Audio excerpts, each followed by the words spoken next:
Hey, what's going on everyone? It's KingTutsPro back with another Final Cut Pro 10 tutorial. In today's tutorial, I'm going to show you how to do the Weeknd's Call Out My Name bat kind of scene. It's very similar, but a little bit different. Obviously, it's executed differently. Now, I do want to mention that you can't really replicate, in video production kind of style effects in post, because it can be very, very difficult and almost or nearly impossible. So just kind of when you're making these films, you want to go ahead and make sure that you kind of plan ahead when you're filming. So this is the effect here. This is what I'm going to show you guys how to do. It is the bat scene, not, obviously coming out of his mouth, but how the camera kind of stops, okay? And it motion tracks to the camera's movement, if that makes sense. And then it kind of just follows the camera in a way. Now, Final Cut Pro 10 does not have a motion tracking feature, and so this is going to allow us to do it manually by adding keyframes, and that's going to take a little bit of time.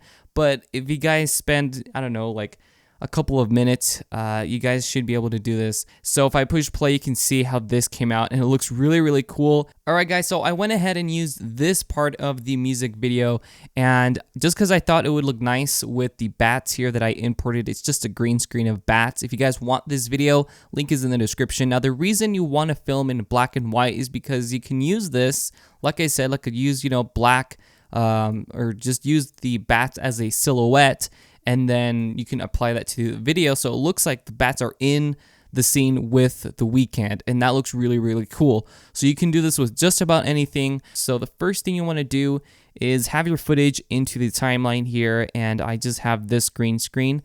I'm gonna delete everything and just show you how to do it. So this is the green screen effect. It's all just one video here, and I just kind of trimmed it down just to the part where I want the birds flying. You kind of want to time this to the music, obviously, because the music doesn't change. You can't alter music, so you have to edit it to the music. So as you can see, the Weeknd goes and just walks. It's always good to have your video very, very stabilized, because if it's shaking, this is not going to be very helpful. It's going to be really difficult with the keyframing. So we have him walking. I'm going to push Shift C. You can see the whole timeline or the whole video.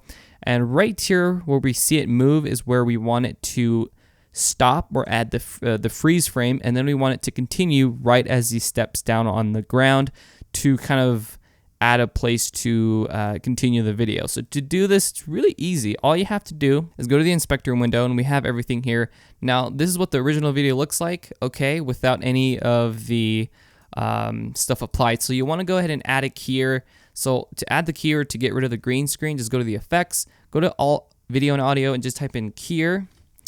And go here and just drag this right on top of your clip, and the green will get removed automatically. And you can adjust it as well by going into the settings here and adjusting the values. Now, once you guys do that, you're gonna have this gray with the green little outline. You don't want that at all. If it's a silhouette, you can just literally make it black and white by going to the color board here and go to the exposure and just bring the master down, and that will get rid of the color, so it turns it pretty much black and white because the scene is already in black and white. All right, so we have that locked down. So once we've done that, the next thing we need to do is go to the edit, okay? We want to add a freeze frame, first of all.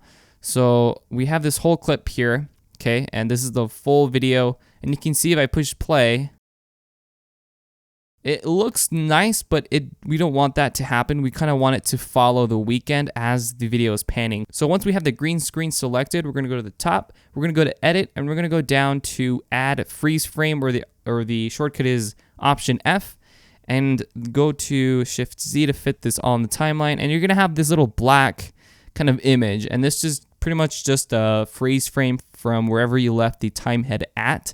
So we're going to trim this down. Let's trim it down to the length of the pan, so it's a couple of frames, not too long. So we're gonna go ahead and kind of zoom out. So it's still panning, and let's see, here is where it ends. So I'm gonna time it there, and then I'm gonna trim this one over here. So now if I push play, you're gonna see that the video stops and it continues. Sweet, so we got that done. Now all we gotta do is just track the Weeknd. So we're gonna select the freeze frame. We're gonna put the time head at the start, and we're going to go to the top in the video inspector here, and we're going to go onto the transform and go to the position and click the plus button here to add a keyframe, or you can go to the transform tool, and then you can do the same thing by clicking up here. So whatever works, I like this one over here. So you want to make sure that you do click on that, or else you're not going to do anything.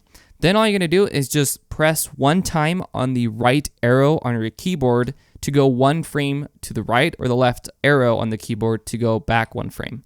And you can see what's happening over here as well. So we're going to go right, and then we're going to move this slightly, but not too much, okay? And then we're going to go again, and we're going to move this roughly about like that. And so kind of keep it the same length, because you don't want one keyframe to be longer than the other, because then it will look a little bit weird. So kind of play around with this. You can always go back and change it to make it perfect. So for the sake of the tutorial, I'm not going to spend my whole time here. So also, the fewer the keyframes you use, the smoother it will turn out, but the less realistic it will look. But the more keyframes you add, it's going to be a little bit more jittery. If you keep these pretty much the same, you should be good. But it will look a little bit more realistic. So go ahead and just drag this there, and there you go. So now if you go back, you can see that pretty much following the Weeknd. So now if I push play, you can see how smooth that turned out. So it's only a couple of frames. That's why this works. And you can see how if I go back and I push play, they're moving, and then it stops right here, and then it continues on. So since it's a couple of frames, this works out perfectly for this video. But if you're doing something very intensive or video that's very has a lot of movement, it's gonna be really difficult to add those keyframes and to kind of keep it smooth. So if I go back now and we push play, this is what the final result will look like. And yeah, so if you found this tutorial helpful, please leave a like, subscribe, turn on the bell notification, and I'll catch you guys next time. Peace.